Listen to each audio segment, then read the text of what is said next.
Hello everybody, आप सभी का मेरे चैनल फिजिक्स की क्लास में स्वागत है। आज हम लॉज ऑफ मोशन चैप्टर से सेंट्रीपिटल फोर्स, सेंट्रीफ्यूगल फोर्स और फ्रिक्शन की स्टडी करेंगे। सबसे पहला centripetal force. Centripetal means towards centre, जो फोर्स सेंटर की तरफ लगी होती है उसको हम सेंट्रीपिटल, मतलब ये हमेशा फोर्स जो है सेंट्रीपिटल की तरफ इंडिकेटेड होती है, इसको हम सेंट्रीपिटल फोर्स कहते हैं। फॉर एग्जाम्पल, अगर कोई एक बॉल है वो किसी स्ट्रिंग से बंधी है, इसको हम सर्कुलर मोशन में घुमाना चाहते हैं, तो इस तरह से हम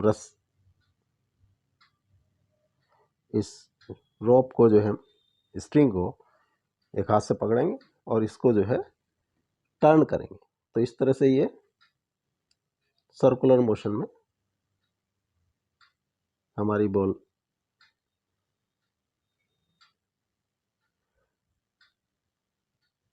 राउंड करेगी। जब ये सर्कुलर मोशन में बॉल रिवॉल्व कर रही है तो इस पर रस्सी के कारण जो रोप है, रोप एक फोर्स लगा रही है, जिस फोर्स की डायरेक्शन सेंटर की तरफ, जहाँ पे किसी भी पॉइंट पे जाएगी तो ये हमेशा सेंटर की तरफ जो रोप है इस पर एक फोर्स लगाएगी। तो ये जो फोर्स अप्लाई हो रही है बॉल पर to give it rotational motion, तो ये फोर्स ही सेंट्रीपिटल फोर्स कहलाती है। सेंट्रीपिटल फोर्स हमेशा टुवार्ड्स, इसकी डायरेक्शन टुवार्ड्स सेंटर होती है और अलोंग द रेडियस, जो सेंटर और बॉल को मिलाने वाली जो रेडियस होती है उसके अलोंग होती है। जहाँ पे भी जिस पोजीशन पे बॉल होगी वहाँ से एक रेडियस खींचेंगे तो रेडियस के अलोंग टुवार्ड्स द सेंटर, इसको हम सेंट्रीपिटल फोर्स कहते हैं। जैसे सेंट्रीपिटल फोर्स अगर किसी भी ऑब्जेक्ट को कर्वीलिनियर मोशन देने के लिए हमें एक फोर्स की ज़रूरत होती है, सेंट्रीपिटल फोर्स की ज़रूरत होती है। फॉर एग्जाम्पल, अगर हमारे कोई एक रोड है, कर्व्ड रोड है, इस पर कोई व्हीकल जब मूव करता है तो इसको एक सेंट्रीपिटल फोर्स की आवश्यकता होती है, जो रोड सरफेस और व्हीकल के टायर्स के बीच का जो फ्रिक्शनल फोर्स है वो प्रोवाइड करता है।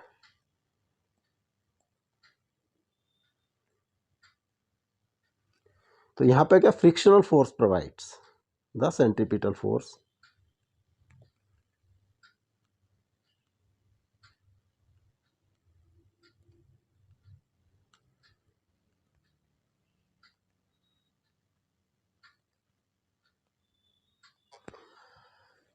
प्लैनेट्स सन के चारों तरफ रिवॉल्व करते हैं, तो उनको भी क्योंकि कर्वीलिनियर मोशन है एक सेंट्रीपिटल फोर्स की आवश्यकता होती है। सेंट्रीपिटल फोर्स सन और प्लैनेट के केस में जो उनके बीच का ग्रेविटेशनल अट्रैक्शन होता है, जो gravitational force attractive force act करती है, वो उसको सेंट्रीपिटल फोर्स प्रोवाइड करता है। जैसे अगर ये हमारा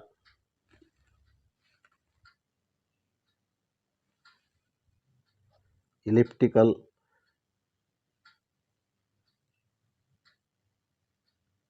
जो ऑर्बिट है उस पर कोई भी प्लैनेट, ये प्लैनेट पी, यहाँ पे मान लिया सन एग्जिस्ट करता है, तो इनकी जो ग्रेविटेशनल फोर्स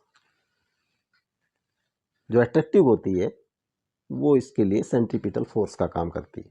तो प्लैनेट और सन के केस में जो centripetal force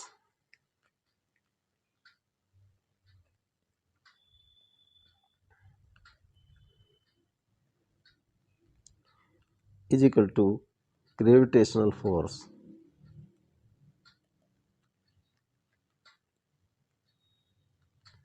between sun and planet. जो प्लैनेट और सन के बीच का जो सेंट्रीपिटल ग्रेविटेशनल फोर्स होती है वो सेंट्रीपिटल फोर्स प्रोवाइड करती है।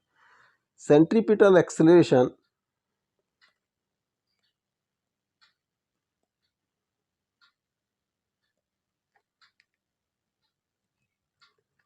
इक्वल टू होता है v square upon r, v linear velocity और आर रेडियस ऑफ कर्वेचर। अगर उसकी एंगुलर वेलोसिटी ओमेगा है तो this equal to r omega square. तो सेंट्रीपिटल फोर्स से हम एक्सेलरेशन को मास से मल्टीप्लाई कर देंगे। Centripetal force is equal to m v square upon r या एम आर ओमेगा स्क्वायर, जहाँ ओमेगा एंगुलर वेलोसिटी है। इसकी डायरेक्शन होती है, डायरेक्शन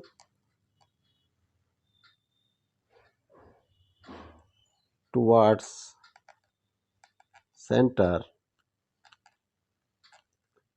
along the radius।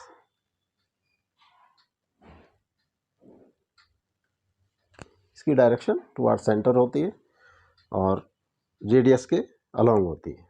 अब सेंट्रीफ्यूगल फोर्स, सेंट्रीफ्यूगल फोर्स एक स्यूडो फोर्स है जो जब कोई ऑब्जेक्ट कर्वीलिनियर मोशन में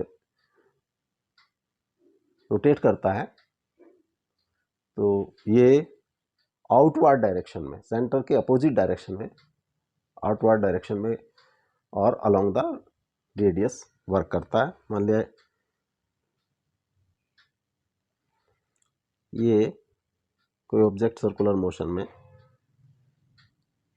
तो ये जो है मान लिया सेंट्रीपिटल फोर्स टुवर्ड सेंटर, तो centrifugal force opposite the centre.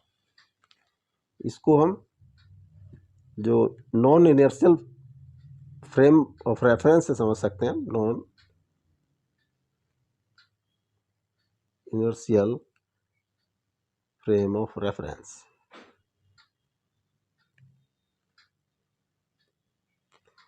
ये ऑब्जेक्ट जब सर्कुलर मोशन में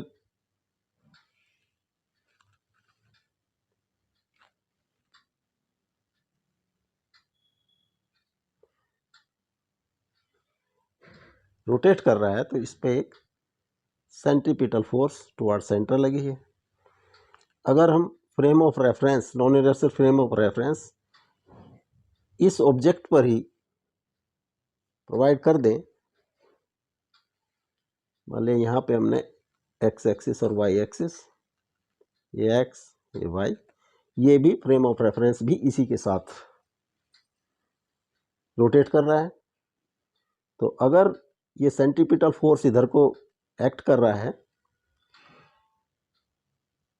अगर हम इस एफ सी ई लिखें इसको, तो यहाँ पे अगर हम न्यूटन सेकंड लॉ लगाना चाहें,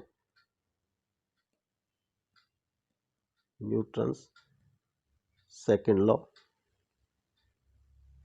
तो न्यूटन सेकंड लॉ कहता है F is equal to force is equal to m a. तो ये जो ऑब्जेक्ट है ये टुवर्ड सेंटर को ए एक्सेलरेशन से, जो सेंट्रीपिटल एक्सेलरेशन है उससे मूव करना चाहिए, लेकिन वास्तव में मूव नहीं करता है। तो हमें यहाँ पे न्यूटन सेकंड लॉ अप्लाई करने के लिए एक स्यूडो फोर्स लगानी होती है जिसको हम सेंट्रीफ्यूगल फोर्स कहते हैं।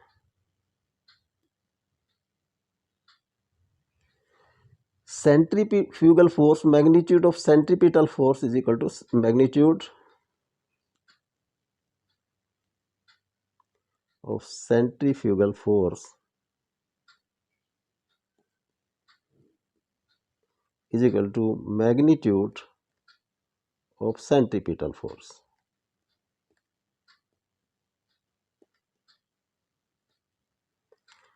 is equal to mv square upon r या एम आर ओमेगा स्क्वायर। लेकिन डायरेक्शन अपोजिट होती है, direction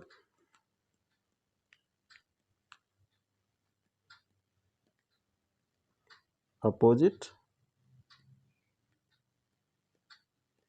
to centripetal force.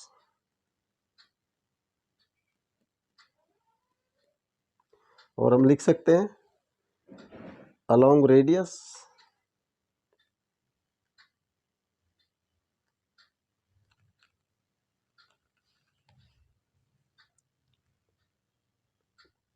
Away from centre, centre से बाहर की तरफ होगी सेंट्रीफ्यूगल फोर्स की डायरेक्शन।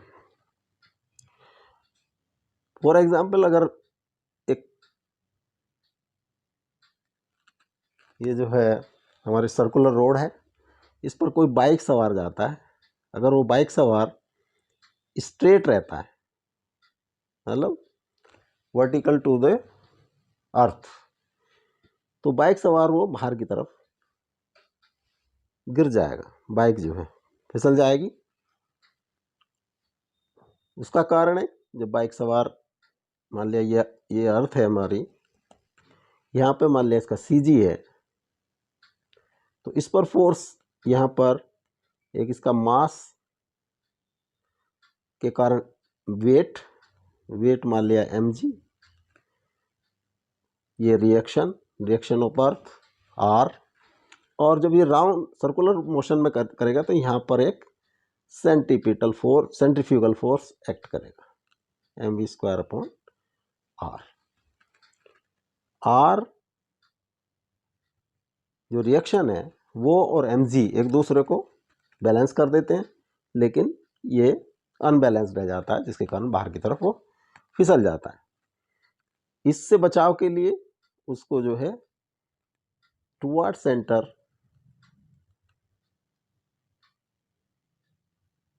वर्टिकल से थोड़ा झुकाना होगा, जैसे, तो इसका जो सीजी से जो वेट, यहाँ सीजी है, ये वेट इसका डाउनवर्ड है, ये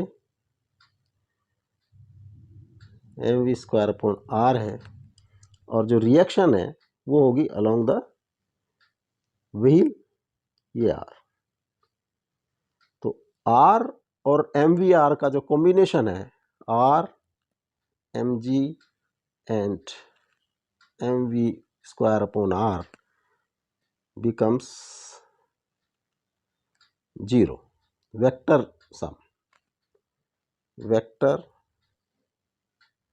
सम ऑफ r। तो ये बाइक जो है वो फिसलती नहीं। अब नेक्स्ट है फ्रिक्शन। फ्रिक्शन जब दो बॉडीज में रिलेटिव मोशन होता है, तो उनके रिलेटिव मोशन को रेसिस्ट जो फोर्स करती है उसको that is called friction. The resisting force that resist the relative motion of the two objects is known as friction. Friction, मान लिया एक सरफेस है, इस पर कोई ऑब्जेक्ट रखा है, जब हम इसको किसी फोर्स F से मूव कराने की कोशिश करते हैं, टेंड्स टू मूव और एक्चुअली मूव, यदि वास्तव में चलता है या चलने का प्रयास करता है, तो यहाँ पे इस सरफेस पर एक फ्रिक्शन फोर्स, जो इनका कॉमन सरफेस है, फ्रिक्शन फोर्स अपोजिट डायरेक्शन में एक फोर्स, रेजिस्टिंग फोर्स जिसको फ्रिक्शन फोर्स कहते हैं, वो डेवलप हो जाती है, जो इसका विरोध करती है। इसी फोर्स को हम फ्रिक्शन फोर्स कहते हैं। इसी तरह से अगर दो ऑब्जेक्ट मान लिया एक दूसरे के ऊपर रखे हैं,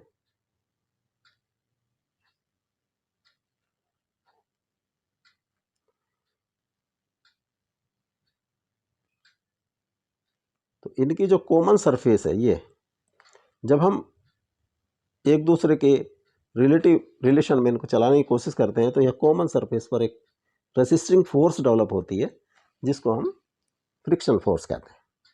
अब cause of friction force, cause क्या है फ्रिक्शन फोर्स का?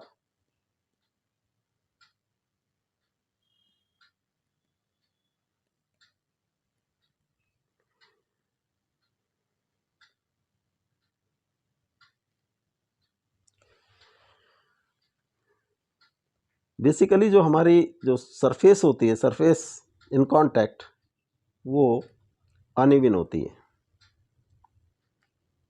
दूसरी सरफेस भी थोड़ा अनइवन होगी। तो जब इन दोनों, मान लिया ये ए है, ये बी है, इनको दोनों को कांटेक्ट में लाया जाता है, तो जो एक्चुअल कॉन्टैक्ट एरिया है, मान लिया वो एक्चुअल मतलब टोटल कॉन्टैक्ट एरिया, मान लिया टोटल सरफेस एरिया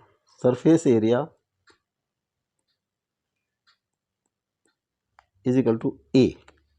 तो जो वास्तव में कांटेक्ट करते हैं वो इसका बहुत कम 0.01% के आसपास होता है। तो एक्चुअल कांटेक्ट एरिया होगा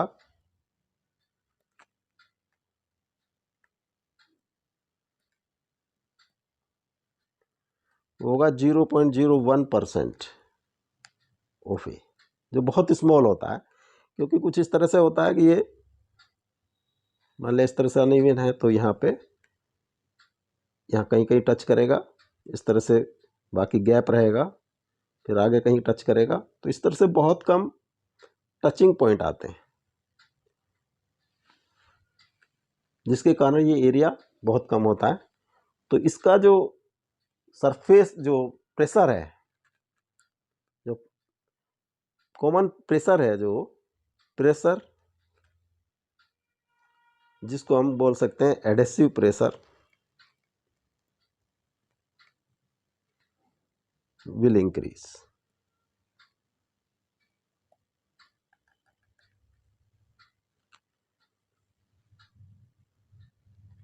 वेरी मच, बहुत ज़्यादा बढ़ जाएगा। क्योंकि कॉन्टैक्ट सरफेस एरिया, अगर हमारा प्रेशर P है, मान लिया हमारा लोड जो है, जो ऊपर की सरफेस थी उसका लोड जो है वो मान लिया P था। तो अगर टोटल सरफेस एरिया होता है तो हमारा प्रेशर P अपॉन A होता।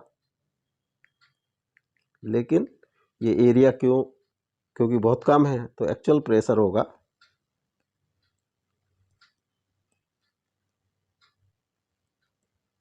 वो होगा P अपॉन 0.01% ऑफ A। ये इतना काफ़ी अधिक हो जाएगा, जिसके कारण जो जॉइंट, ये जो कॉमन पॉइंट है, जो कॉन्टैक्ट पॉइंट है, ये कोल्ड वेल्डेड हो जाते हैं, कोल्ड वेल्डेड।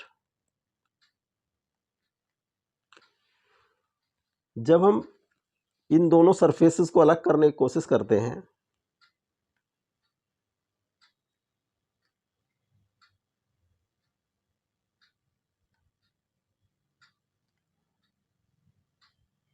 तो जो ये पॉइंट्स जो हमारे कोल्ड वेल्डेड हो रखे हैं, जो कोल्ड वेल्डेड पॉइंट्स हैं, ये ब्रेक करते हैं, जिसके कारण हमें जो है वो रेसिस्टिंग फोर्स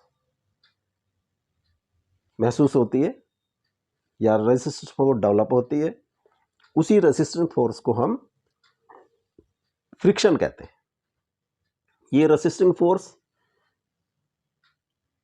जो टोटल सरफेस एरिया पर डिपेंड नहीं करती है, ये जो P है, टोटल लोड है, उस पर डिपेंड करती है।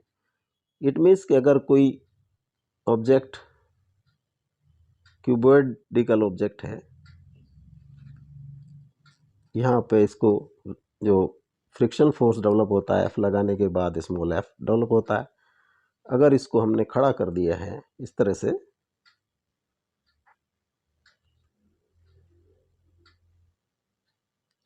और F ही फोर्स लगाया है, तो ये तब भी फ्रिक्शन फोर्स F ही डेवलप होगा।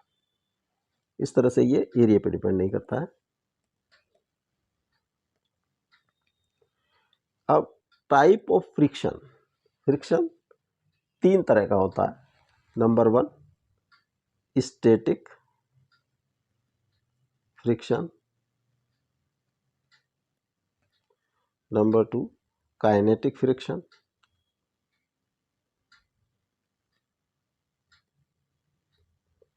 and number 3 rolling friction.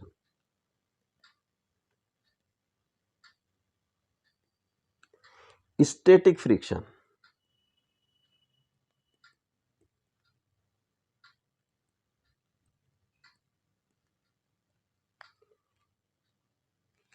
Friction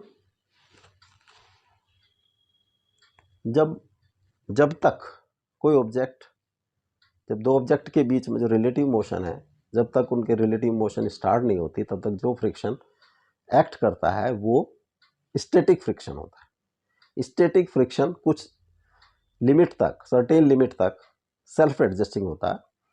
जितना हम फोर्स लगाएंगे उस लिमिट के अंदर उतना ही फ्रिक्शनल फोर्स डेवलप होगा। जैसे मान लिया हमने ये कोई ऑब्जेक्ट है, एक प्लेन सरफेस पर रखा है, इस पर हमने कोई फोर्स नहीं लगाई है तो friction force zero. No force,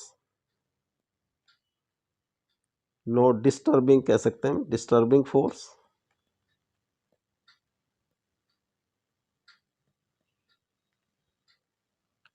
no friction. जब इस पर कोई फोर्स नहीं लगी है तो कोई फ्रिक्शन डेवलप नहीं होता है। अब हमने अगर एक स्मॉल फोर्स मान लिया कोई F1, अभी जो सर्टेन लिमिट है जिसको लिमिटिंग फ्रिक्शन कहते हैं उससे कम है, तो ये भी हमारा फ्रिक्शन फोर्स भी F1 होगा। तो स्मॉल फोर्स F1, तो फ्रिक्शन फोर्स भी F1 होगा।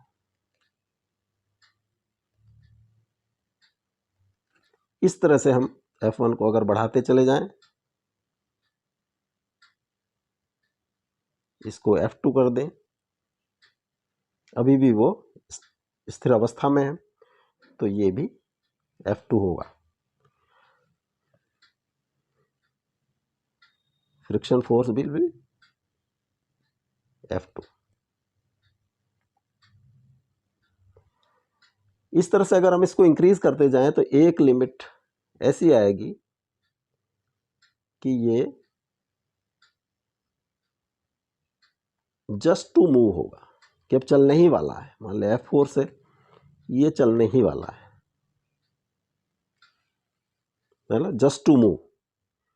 तो जस्ट टू मूव, ये उस टाइम भी इसमें फ्रिक्शनल फोर्स F होगी। जस्ट टू मूव स्थिति में जो फ्रिक्शनल फोर्स एक्ट करता है उसको हम कहते हैं लिमिटिंग स्टैटिक फ्रिक्शन। ये मैक्सिमम होता है स्टैटिक फ्रिक्शन। उसके जस्ट बाद बॉडी चलने लगती है और काइनेटिक फ्रिक्शन जो है पिक्चर में आ जाता है। Kinetic friction second number 2 kinetic friction, जब दो बॉडीज के बीच में रिलेटिव मोशन होता है, एक्चुअल में होता है, तो उस टाइम जो भी फ्रिक्शन फोर्स लगती है उसको हम काइनेटिक फ्रिक्शन फोर्स कहते हैं। काइनेटिक फ्रिक्शन फोर्स जो है ये वेलोसिटी पे डिपेंड नहीं करती है, ये लगभग फिक्स होती है। अगर हम मान लिया एक इस पे कोई फोर्स लगाई हमने F, यहाँ पे काइनेटिक फ्रिक्शन है, मान लिया F के लिखे, और ये मूविंग है, मतलब इस टाइम चल रही है, तो this friction force is called kinetic friction force. अब अगर हम ग्राफिकली देखें, हम इंक्रीज करते जा रहे हैं स्टैटिक फ्रिक्शन, तो इनका ग्राफ किस तरह से होता है? ये है अप्लाइड फोर्स,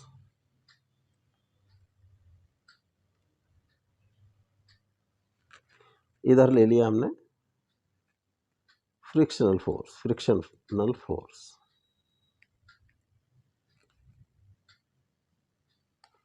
जब अप्लाइड फोर्स जीरो है तो फ्रिक्शन फोर्स भी जीरो है, और जैसे जैसे हम बढ़ाते चले जाते हैं, जितना फ्रिक्शन फोर्स अप्लाई करते हैं उतना ही, जितना हम फोर्स अप्लाई करते हैं उतना ही फ्रिक्शन फोर्स बढ़ता चला जाता है, और एक लिमिट पर ये मैक्सिमम हो जाता है। ये अभी तक स्टैटिक की उसमें है, this is called static limiting static friction, limiting static friction. और ये ग्राफ जो है ये स्टैटिक फ्रिक्शन का है।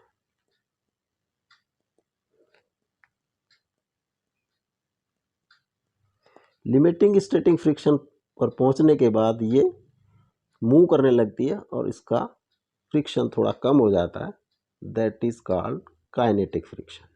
काइनेटिक फ्रिक्शन लगभग कांस्टेंट होता है। तो इससे हम देख सकते हैं कि लिमिटिंग जो स्टैटिक फ्रिक्शन है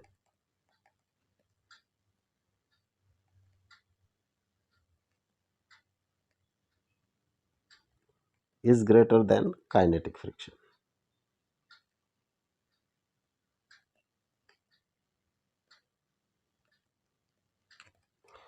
अब है थर्ड है रोलिंग फ्रिक्शन।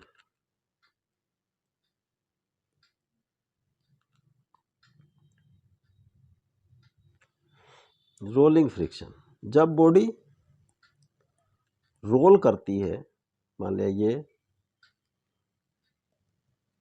कोई सिलेंडर रोल कर रहा है, तो यहाँ जो फ्रिक्शन फोर्स लगेगी कॉमन इस पॉइंट पे, उसको हम रोलिंग फ्रिक्शन कहते हैं। रोलिंग फ्रिक्शन तीनों फ्रिक्शन में सबसे कम होता है। अब नेक्स्ट है coefficient of friction, contact force, angle of friction. Coefficient of friction, एक बॉडी है, ये इस पर रखी है,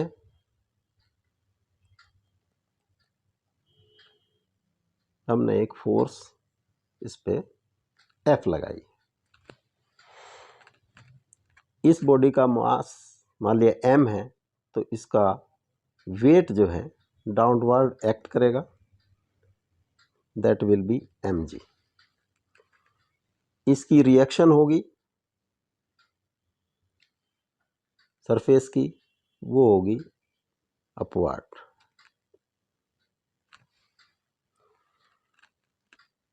इसको मान लिया हमने n से डिनोट किया। उसके बाद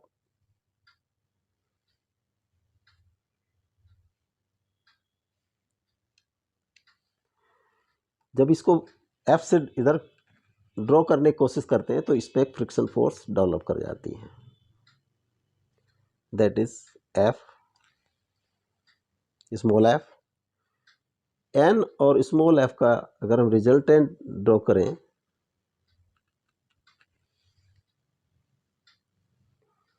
तो ये वेक्टर सम होगा, दिस इज मान लिया ये r है। तो कोफिशिएंट ऑफ फ्रिक्शन क्या है? तो सबसे पहले हम कोफिशिएंट ऑफ फ्रिक्शन देखें। Coefficient of friction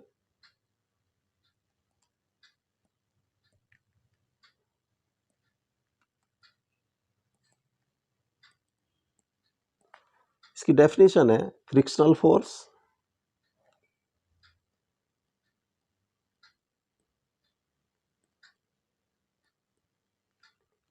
upon normal reaction, जो कि n से डिनोट की गई है।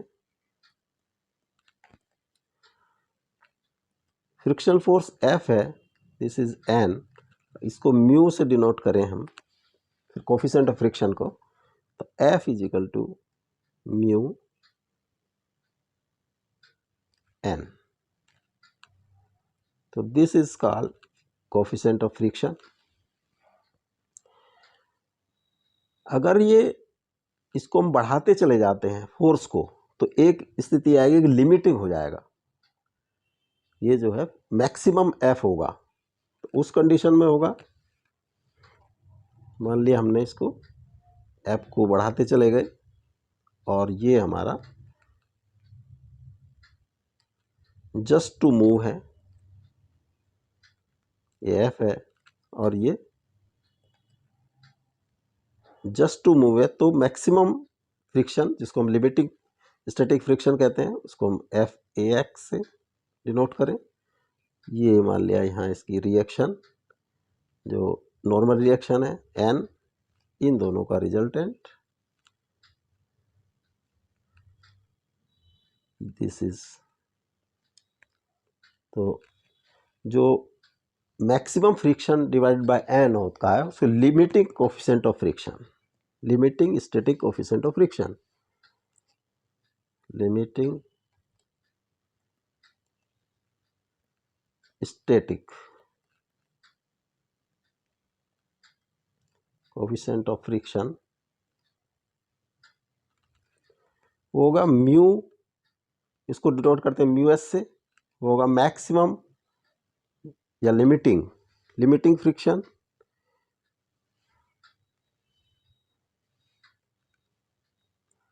Limiting static friction divide by normal reaction.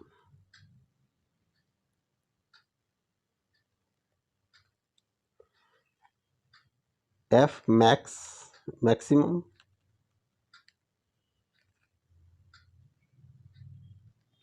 Divide by normal reaction n. तो एफ मैक्सिमम फ्रिक्शन जो मैक्सिमम होगा वो होगा म्यू एस इंटू एन। जब ये मूव करने लगता है तो जो फ्रिक्शन फोर्स है वो काइनेटिक फ्रिक्शन फोर्स हो जाती है। तो इसी तरह से हम म्यू के वो होगा काइनेटिक फ्रिक्शन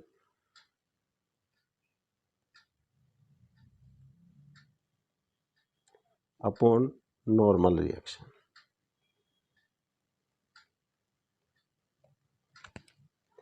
और रोलिंग फ्रिक्शन म्यू आर, अगर म्यू आर से डिनोट करें तो वो होगा रोलिंग फ्रिक्शन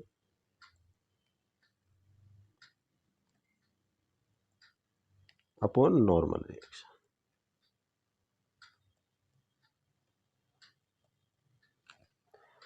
अब म्यू एस, म्यू आर और म्यू के अगर हम कंपैरिजन करना चाहें फॉर स्टील, वही ऑन स्टील गर्डर पर जो mu S approximately 0.74, typical value 0.74,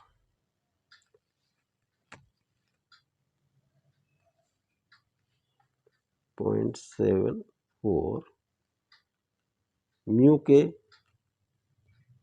0.57 और म्यू आर 0.002 टू 0.003 तक। म्यू आर बहुत कम होता है। ऐसे ही अगर हम फॉर जो रबर टायर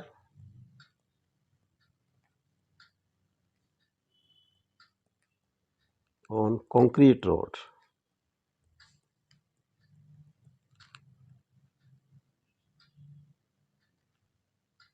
उसके लिए देखें तो म्यू एस अप्रोक्सीमेटली 1,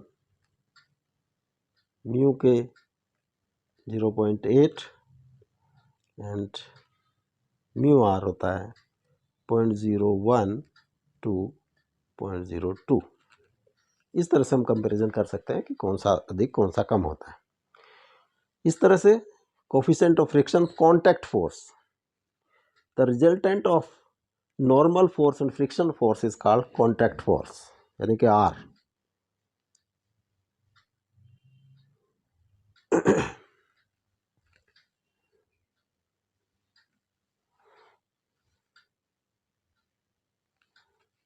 अब यहीं से ले लें हम contact force.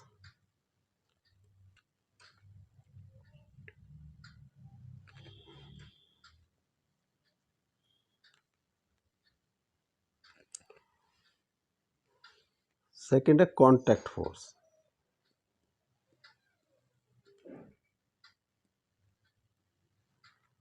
Contact force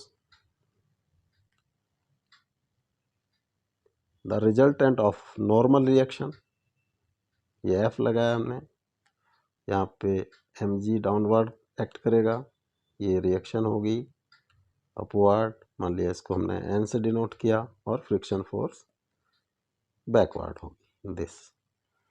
in का दोनों का रिजल्टेंट हमने ये कैलकुलेट किया, इसको मिला दिए इसको यहाँ से। तो this are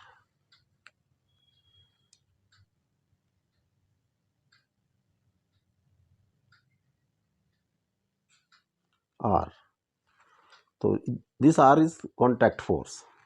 The resultant of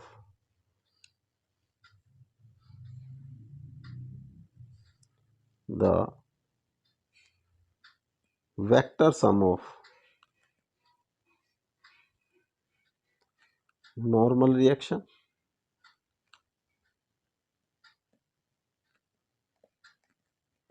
and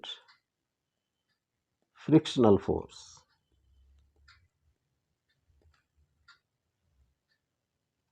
is equal to contact force.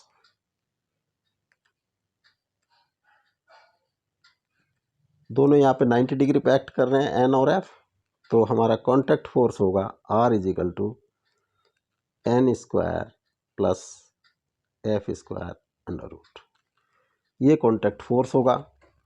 Next है एंगल ऑफ फ्रिक्शन।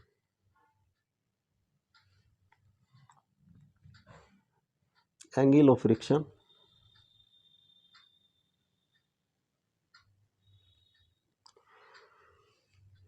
ये जो angle between normal reaction and contact force, इसको हम लैम्डा से डिनोट करें, is called angle of friction.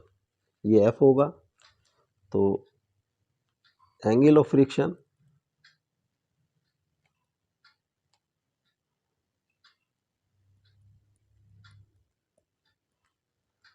Is equal to angle between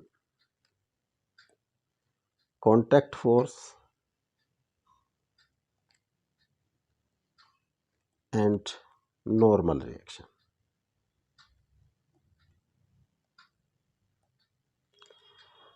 इसको हम लिख सकते हैं, ये 10 जो एंगल ऑफ फ्रिक्शन, इसको लैम्डा ये होगा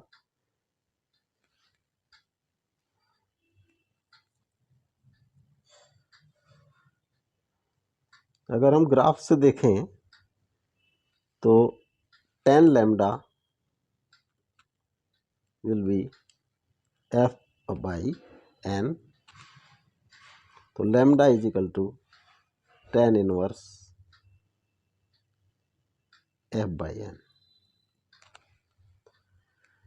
मैक्सिमम लैम्डा इसको हम जो दिस इज म्यू, इसको हम लिख सकते हैं 10 inverse mu contact force. Maximum angle of friction, maximum angle of friction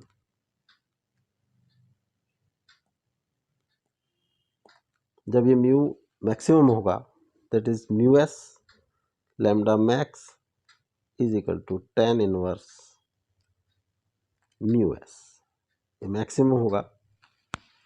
इस तरह से हम angle of friction, contact force and coefficient of friction निकाल सकते हैं। अब है एंगल ऑफ रिपोज।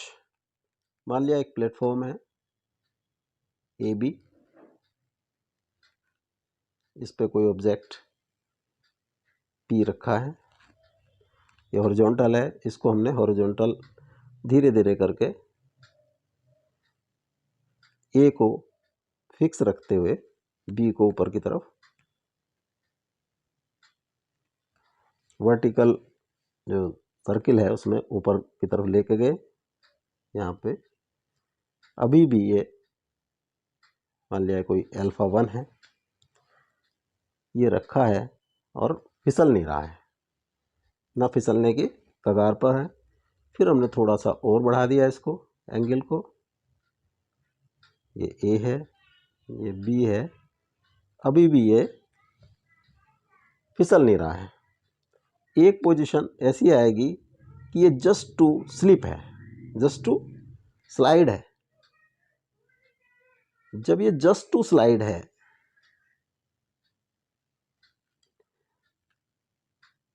तो जब जस्ट टू स्लाइड है, जो एंगल ये हॉरिजॉन्टल से बनाएगा ये platform, that is called angle of repose. Angle of repose calculate हम कितना होता है, जब ये जस्ट टू स्लाइड होगा तो इस पर maximum limiting static friction work करेगा, इसका मास डाउनवर्ड एक्ट करेगा, इसके जो मास के इसके वेट के ये वेट डाउनवर्ड एक्ट करेगा, mg, मान लिया मास m है, इसका ये component mg cos theta, this angle will be theta, इसका एक parallel to platform mg sine theta. जो प्लेटफॉर्म की रिएक्शन होगी n वो अपवर्ड होगी इसके परपेंडिकुलर, और क्योंकि ये डाउन नीचे को जाने की कोशिश में है तो इस पर एक friction force, maximum friction force mu S into normal reaction, mu S काम करेगी। इसको हम बैलेंस करते हैं, इनकी इक्वेशन, एक perpendicular to platform and parallel to platform. तो परपेंडिकुलर में देखेंगे n is equal to mg cos theta, और mu S N is equal to mg sine theta. Divide कर दें हम तो mu S will be tan theta, तो theta is equal to tan inverse mu S. Angle of repose, this is angle of repose, इसको हम, यही angle of repose हमारा, जो एंगल ऑफ रिपोज के equally angle of maximum angle of friction के equivalent है। अब फ्रिक्शन हमारे लिए नेसेसिटी भी है, और फ्रिक्शन से हमें नुकसान भी है। तो नेसेसिटी क्यों है? विदाउट फ्रिक्शन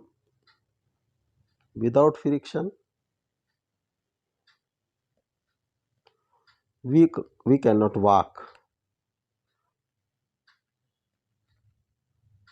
जब हम मूव करते हैं तो हम पैर के प्रेशर से ज़मीन को दबाते हैं, और उसी जिससे फ्रिक्शन फोर्स बैकवर्ड साइड में लगती है, उसी की रिएक्शन हमें जो है आगे की साइड में, जो हम फोर्स लगाते हैं बैकवर्ड साइड में लगाते हैं, और फ्रिक्शन फोर्स फ्रंट साइड में आगे की साइड में लगती है, उसी फ्रिक्शन फोर्स के कारण हम मूव कर सकते हैं। विदाउट फ्रिक्शन जो व्हीकल्स हैं वो ना तो स्टार्ट हो सकते हैं, vehicles can not be started और स्टॉप्ड।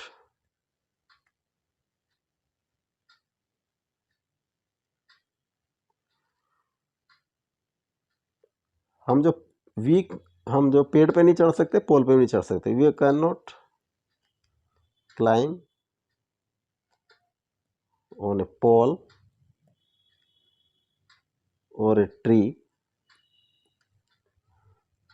हम जो पेपर में और जो पेन है उसमें अगर फ्रिक्शन ना हो तो हम लिख नहीं सकते, वी कैन नॉट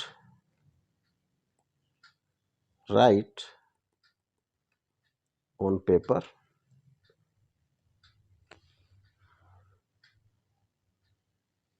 अगर हम पैग किसी दीवार में लगाना चाहते हैं तो हम उसको पैग नहीं लगा सकते, वी कैन नॉट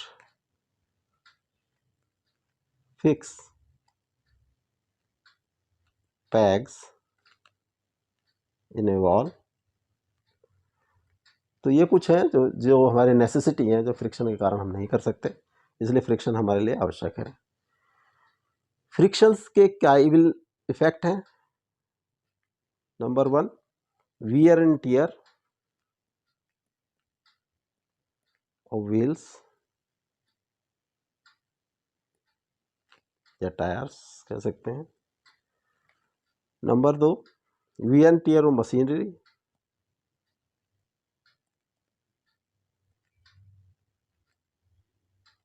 मशीन्स की wear and tear, wear and tear of machines due to temperature rise that happens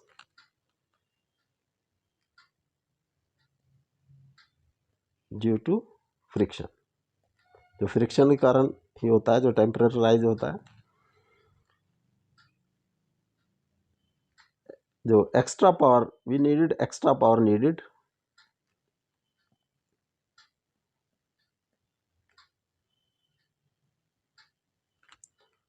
to overcome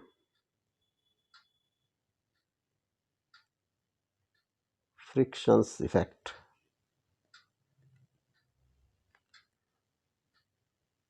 हमें अधिक प्रयास की जरूरत होती है, एक्स्ट्रा एनर्जी लगानी होती है। अब रिड्यूसिंग के कुछ मेथड हैं। Number 1, lubrication. जो सरफेसेस कांटेक्ट में उनको हम ल्यूब्रिकेट कर दें तो फ्रिक्शन फोर्स कम हो जाती है। उनको अगर पॉलिश कर दें, पॉलिशिंग, जो सरफेसेस इन कांटेक्ट हैं तो वो भी कम कर देती हैं। Number 3, use of ball bearings. Use of ball bearings, जो रोलिंग फ्रिक्शन हो कम, वो जो है comparative to static and kinetic friction से बहुत कम होता है, तो हमें बॉल बियरिंग का यूज़ करके हम फ्रिक्शन को कम कर सकते हैं। और रिमूविंग मॉइस्चर,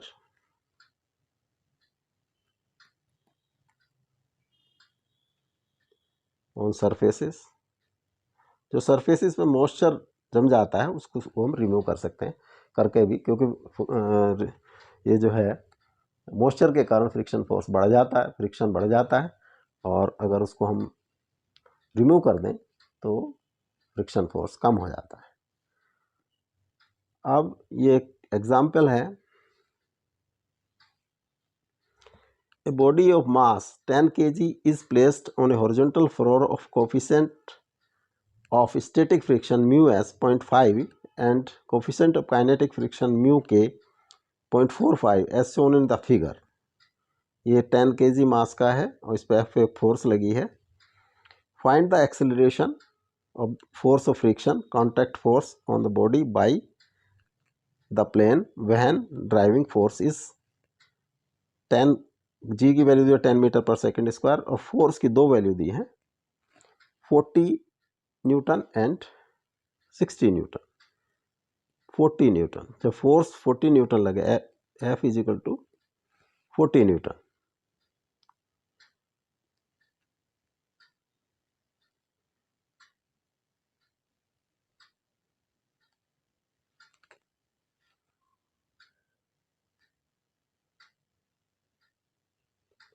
ये F हमने लगा दिया है 40 न्यूटन।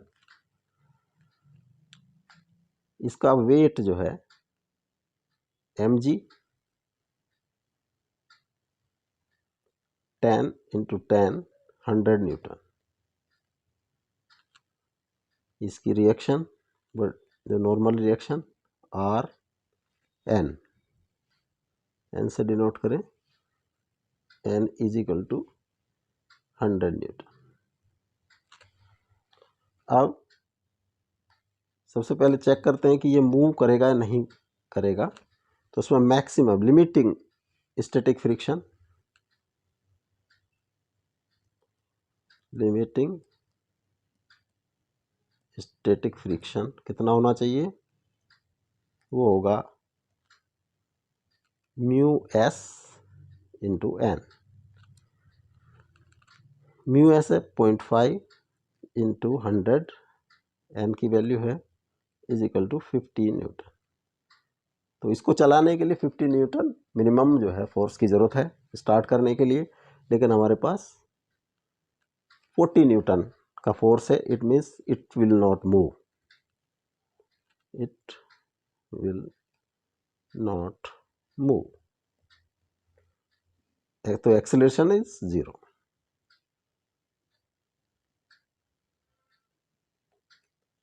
0. Frictional force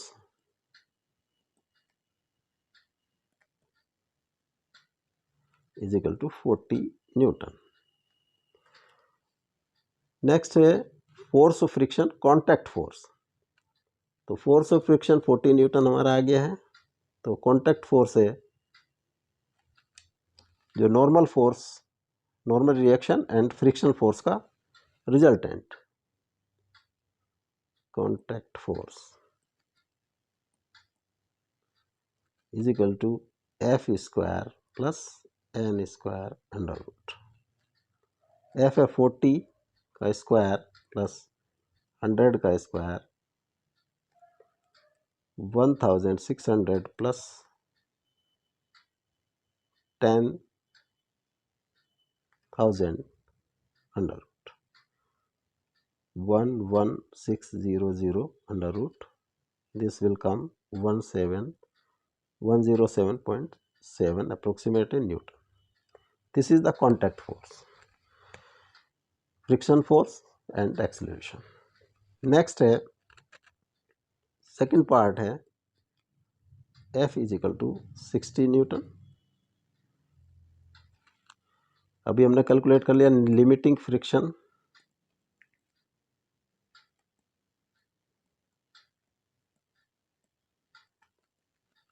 $50 न्यूटन था, तो F लगाया हमने 60 न्यूटन. तो बॉडी विल मूव, बॉडी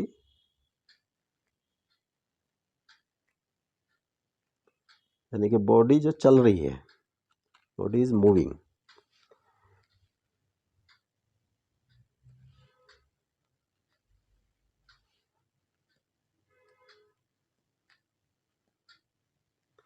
जब मूव करती है तो फ्रिक्शन फोर्स की, स्टैटिक फ्रिक्शन की जगह काइनेटिक फ्रिक्शन एक्ट करता है. तो फ्रिक्शन फोर्स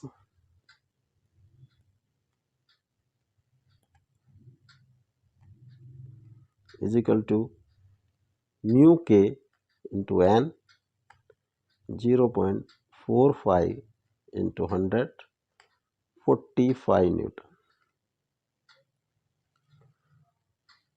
60 न्यूटन की फोर्स इसको मूव कर रही है और resisting force 45 newton, mass 10 kg. तो net force is equal to 60 minus 45 is equal to 15 newton. तो acceleration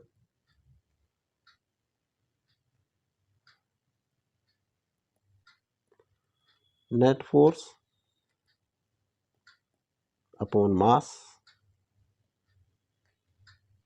is equal to 15 by 10, 1.5 metre पर सेकेंड स्क्वायर. ये एक्सेलरेशन है. This is frictional force. अब कॉन्टैक्ट फोर्स, कॉन्टैक्ट फोर्स होगी F square plus N square under root 45 का square plus 100 का square under root 2025 plus 10,000 12,025. ये आएगा 109.65 न्यूटन. इस तरह से contact force, acceleration and friction force दोनों पार्ट की कैलकुलेट हो जाती हैं. नेक्स्ट है, ये है हमारा AIPMT 2012 का question. A plank with a box on it, one end is gradually raised about the other end. As the angle of inclination with the reaches 30 degree, the box start to slip. 30 degree is the angle of repose and slides 4 meter down plank in 4 seconds. The coefficient of static and kinetic friction between the box and the plank will be respectively 0.6, 0.6, 0.6.5, 0.5, 0.6, 0.4, 0.3। जो angle of repose है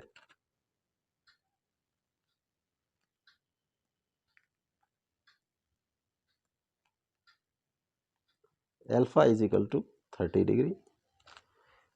alpha is tan inverse mu S, तो mu S is equal to tan alpha is equal to tan 30 degree 1/√3 या √3/√3 into √3 √3/3 1.732/3 approximately 0.6। तो mu S की value आ गई हमारी 0.6। 30 degree पर limiting static friction पहुंचने के बाद ये मूव करना शुरू कर देती है और 4 मीटर चलती है 4 सेकंड में। अब जो इसका मूवमेंट शुरू हो जाता है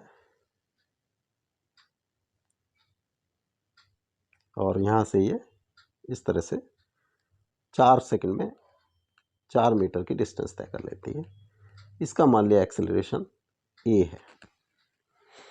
तो s is equal to u t plus half a t square.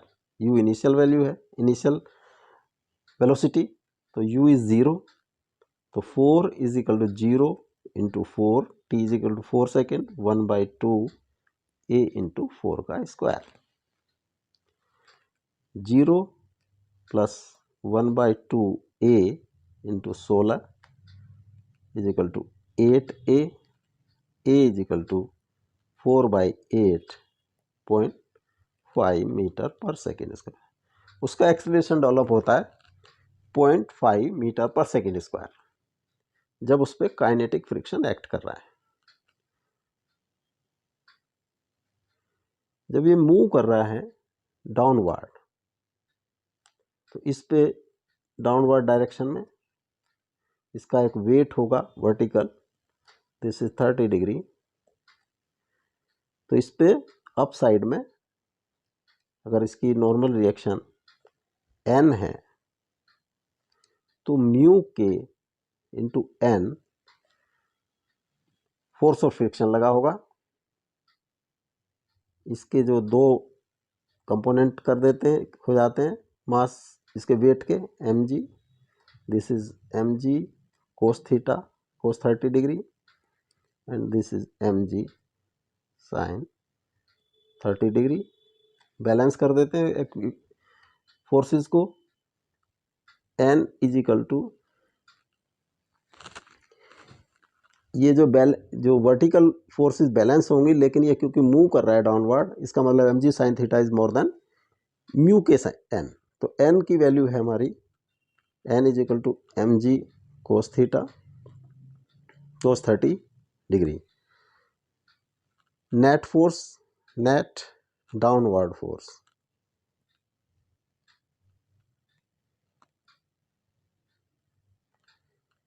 mg sin 30 degree minus mu K n की वैल्यू रख दें mg sin 30 minus mu K mg cos 30।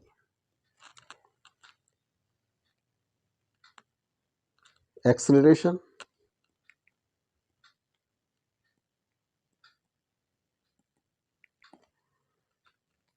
Force upon mass. Force है mg sin 30 degree minus mu K mg cos 30 degree upon m। ये आ जाता है g sin 30 degree minus mu के जी कोस 30 degree. Value रख देते हैं, जी की वैल्यू 10 दी है, साइन 30 होता है 1/2 माइनस म्यू के जी 10 और इसकी वैल्यू होता है √3/2। तो हो जाएगा 5 माइनस 5√3 म्यू के। जो एक्सेलरेशन है इसको हम पहले कैलकुलेट कर चुके हैं, वो है 0.5, उसकी वैल्यू रख देते हैं 0.5 = 5 माइनस 5√3 म्यू के। 5 माइनस 5√3 म्यू के = 0.5 या 5√3 म्यू के = 5 minus 0.5 = 4.5 and mu k = 4.5 by 5√3। ये आ जाता है 0.9√3 = 0.9 upon 1.732। This is approximately 0.5 mu.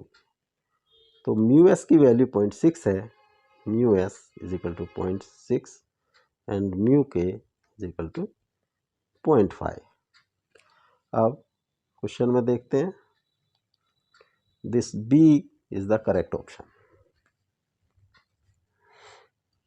अब जो नेक्स्ट वीडियो होगी, bending of bicycle oblique bike on curved road, car on flat curved road, car on bank road, object revolving in vertical circle. Thank you.